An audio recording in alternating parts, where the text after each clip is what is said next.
because I think the language is going to be a little bit blue, and if these guys are faking this. If Alex Volkanovski will have any lingering effects from that knockout. How about this new dude that just fought in the UFC? Oh, I'm so sad about it. I do not like that. That's the one that I wish. And the real Daniel doesn't want to fight.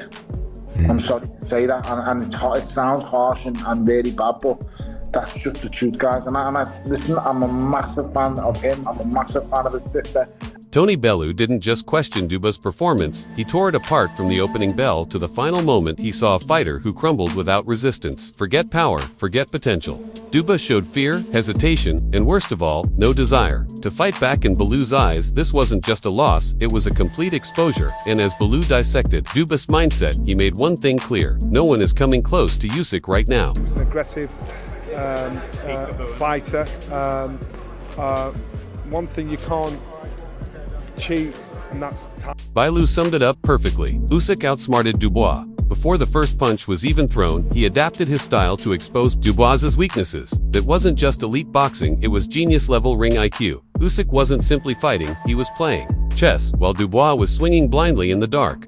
Yeah. Or have you been just kind of fucking off here and there, and then you're like, I can fucking do it? Yeah. Because I can fucking do it is not. And if Bellew's breakdown wasn't brutal enough, Johnny Nelson stepped in to show exactly how Usyk took Dubois apart piece by piece.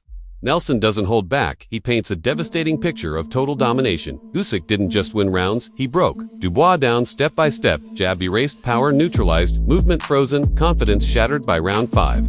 Dubois looked like a man searching for an exit that wasn't a fight, it was a masterclass in destruction. X has spoken.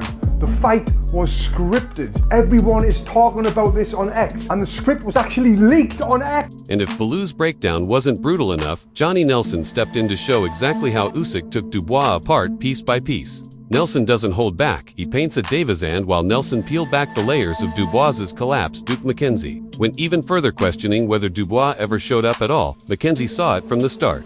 Dubois looked done from the opening bell. No snap, no energy, no presence against Joshua. He burst out of the gate. Against Usyk, he looked like he didn't even want to be there. The sharp jab was gone. All that remained was hesitation and a heavy shell of nerves. Usyk picked him apart with his tating picture of total domination. Usyk didn't just win rounds, he broke Dubois down step by step. Jab erased power, neutralized movement, frozen, confidence shattered. By round 5, Dubois looked like a man searching for an exit that wasn't a fight. It was a masterclass in destruction. Right there, even before I sing this script, that's exactly what was going to happen. Like, what else would? Joe Gallagher breaks it down like a cold forensic report. Dubois walked straight into his own downfall, forced onto the ropes, lost in defense, then clipped clean by a surgical check hook, and the follow-up wasn't luck, it was calculated execution. Dubois wasn't just caught, he was exposed again, and here's the twist.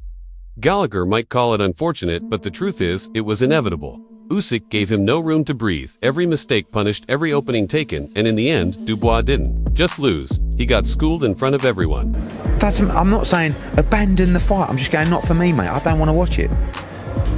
So, like... And while Gallagher tried to soften the blow, he quickly shifted the focus back to Usyk's brilliance. In the very next breath, Gallagher puts it simply: Usyk's legacy is sealed. He's cleared out the threats, rewritten the heavyweight blueprint, and now stands in that rare space where greatness meets legacy. Meanwhile, the new generation might be circling, but none of them have the tools to solve what Usyk brings. His dominance is so complete, fans are already debating his place among the greats, and on the flip side, fighters like Dubois only highlight just how far ahead Usyk truly is. They're conning the public. They're making something, making up something.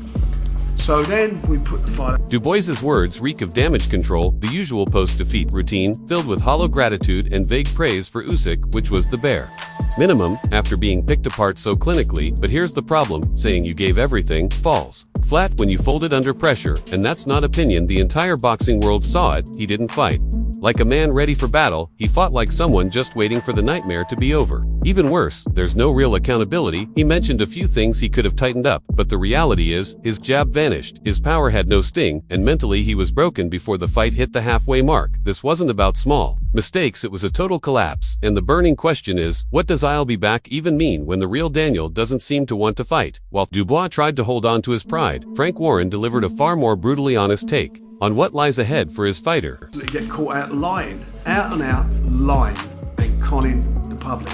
Documents signed by them, which which, as I say, are subject to litigation. Frank Warren's tone says it all. Even his own promoter doesn't sound fully convinced that Dubois has what it takes to come back. He's 27, sure, but youth doesn't fix a shattered mindset, and that's exactly what Dubois is facing right now. This isn't just a boxing loss, it's psychological wreckage. Warren's words feel less like motivation and more like concern wrapped in desperation. He talks about health, disappointment, and lessons to be learned, but this isn't a fighter who's growing, this is a fighter who collapses when pressure hits. The real question isn't if Dubois can return, it's whether he should, because of that fans and analysts are starting to wonder if we've already seen the peak of a man who simply isn't built for elite-level combat on the other side. Usyk's sheer dominance makes all of this stand out even more. And while Dubois and Warren wrestle with the fallout, Usyk finally breaks his silence after a punishing camp, and yet another commanding victory. Very disappointing, of course, Umar, and I think I've just been piecing it together today. I haven't been reporting on it. Usyk's words revealed the warrior's soul behind the brilliance.